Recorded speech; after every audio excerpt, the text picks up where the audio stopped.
Behind every great man is a great, confident, exceptional woman.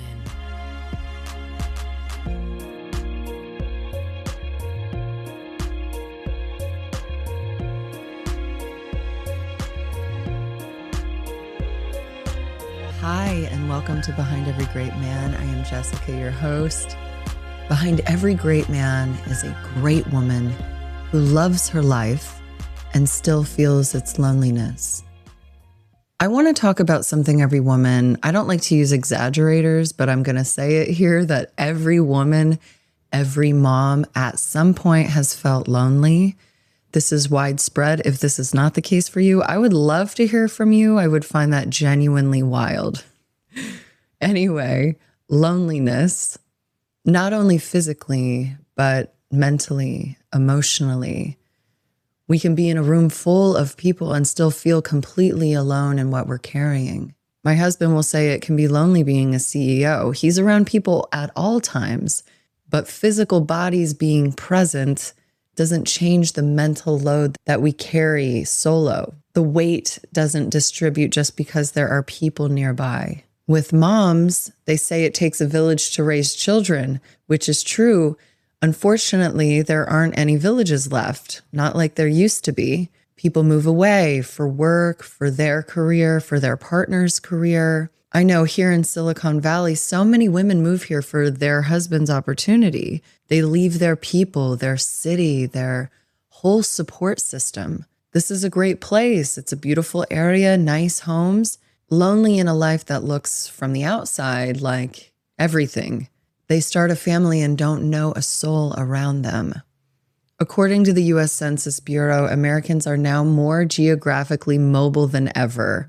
And researchers have found that families who relocate frequently report significantly higher rates of social isolation, particularly among mothers who left established support networks behind. What was once big, loud, beautiful families, aunties running in and out of the house, kids crawling on their grandma, cousins playing in the backyard, grandpa falling asleep in his chair while everyone moves around him. That was my childhood. Now, you see your grandparents maybe once a year, cousins maybe around the holidays, because also traveling with kids is its own ordeal. The mental load, the challenges, the village work, it used to be carried by many people, grandmothers, sisters, neighbors who knew your name. Now, it's you and your husband. You're the mom, the aunt, the cousin, the play date, the teacher, the nurse, the entertainer. You are all of it. And we're all doing this on our own separate islands. A few stats on this. According to a 2023 survey by Cigna, 58% of American adults report feeling lonely, and mothers of young children are among the highest. And in a survey over 2,000 mothers, more than half said they feel lonely most of the time, even when their home is full. Full home, lonely woman. This is real. Now, I want to go a little deeper here. Psychologist Robert Weiss made a distinction that I think is really important here. He said there are actually two kinds of loneliness. Social loneliness, which is the lack of a wider community or network around you, and emotional loneliness, which is the absence of a deep, close bond with another person. And what's striking is that you can have one without the other. You can be surrounded by people, have a full social life, and still experience emotional loneliness because the relationships around you lack real depth or vulnerability. That's what makes this hard to pinpoint and name. It doesn't look like loneliness from the outside. Loneliness, he says, is an emotion. It can come and go. You can feel it at a party where you feel no one really sees you. You feel it at your home when it gets quiet after a long day and you just wish that you could debrief with somebody and just share what the day held. Loneliness is the ache of wanting connection that isn't there right now. But feeling alone is something deeper. That's a quieter belief that we can hold. It's the sense that even if people are around, you are the only one who truly understands the weight of what you carry. That if you just stopped holding it all, that no one would be there to hold it for you or pick it up. Loneliness says, I wish someone were here with me. Feeling alone says, even when they're here, I don't feel connected. And so many women are living in that second space, just feeling unreachable, like no one gets it. Psychologist John Cacioppo, I hope I'm saying that right, who spent decades researching loneliness, said it best, loneliness isn't about the number of people around you. It's about whether you feel understood. And that's such a tender feeling to carry. And I want you to know I see it. And then there's this other part. This is a hard one. You can feel alone even laying next to your spouse. You're in the same bed, you're in the same house, same life, technically, and yet there's a distance that's hard to explain. Not because love is gone or you lost it, but because somewhere in the busyness of building a life together, it got lost. The days are full. And the conversations end up being around logistics. Who's picking up Johnny from school? What's for dinner? Did you call the dentist? And you stop sharing your heart and how you're truly feeling. These get pushed to the side because they're considered small, given everything that's on your plate. So you don't share, neither does he. And the island gets a little quieter and a little bit farther from each other. And that distance grows quietly, like the slow drift we talked about in previous episodes.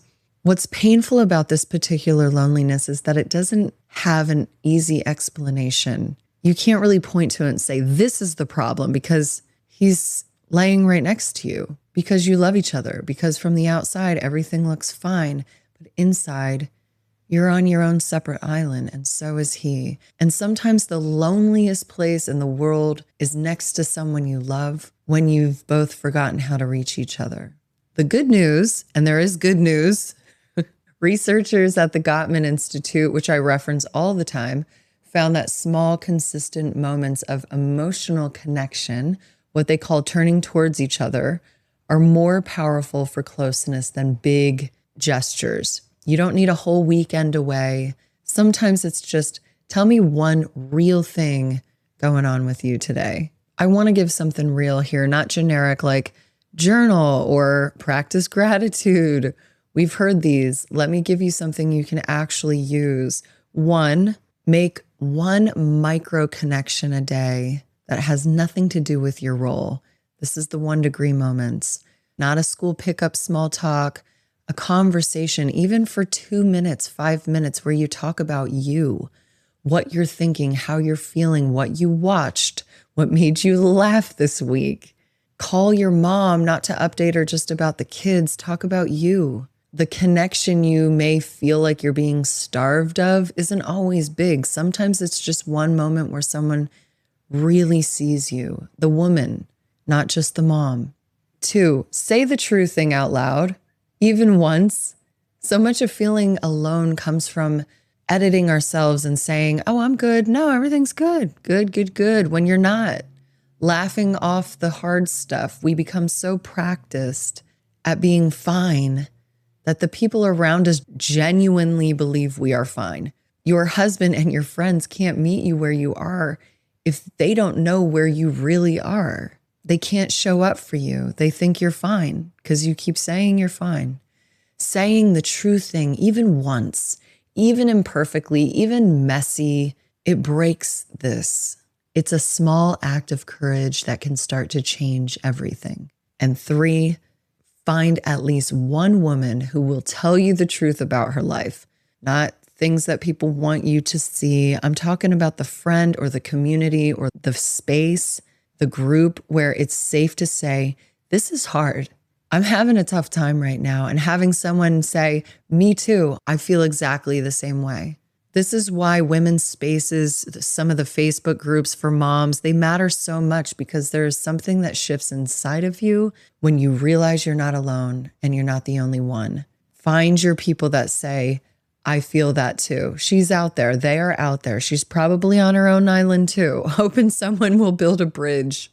I took my son to the park the other day and this cool mom walked in. What she was wearing, I don't know. Her daughters, she came in with 2 daughters. They seemed cool. I thought, she seems like my kind of person, my kind of gal. I wanted to so badly walk over and say, hi, I'm Jess. Let's be friends. I'm usually very open and friendly to approach people. I'm not sure why I didn't, but I wish that I did. So many of us are walking around with that feeling, this longing for adult conversation, real conversation, not about sippy cups and which color they want, someone asking you for a snack 50,000 times, actual grown-up exchanges about something that lights you up, that brings you joy. What's going on in the world? Something funny, something that made you think, your actual interests, the woman you are underneath the role. We've been communicating with small humans for so long that there's a genuine hunger for connection. That's human. It's time for our weekly pause. Wherever you are, whatever you're doing, please just take a couple moments right now for yourself. If you can, close your eyes. Let's all take a deep breath in together. And let it out. Another deep, soothing breath in. And let it out. One more deep breath in. And let it out slowly as if blowing out a candle.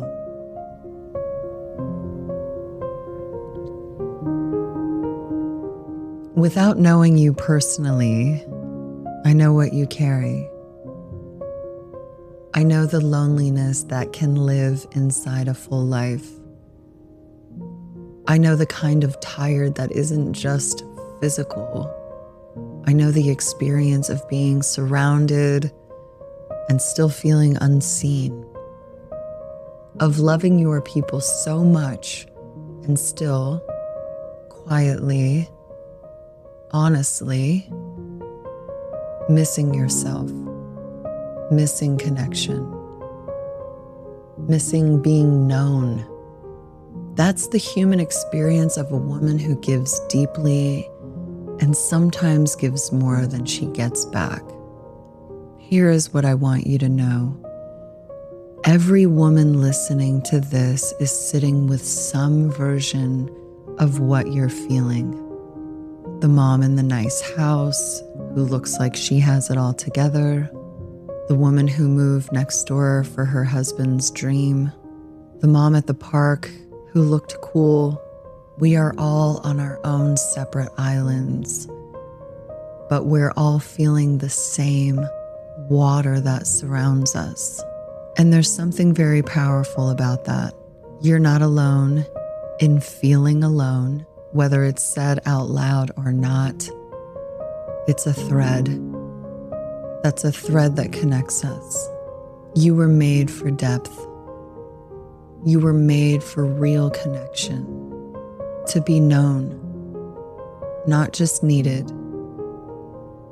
And you deserve to be known inside of this life that you have built, not just as a mother, a wife, or the woman holding it all beautifully together, but as you.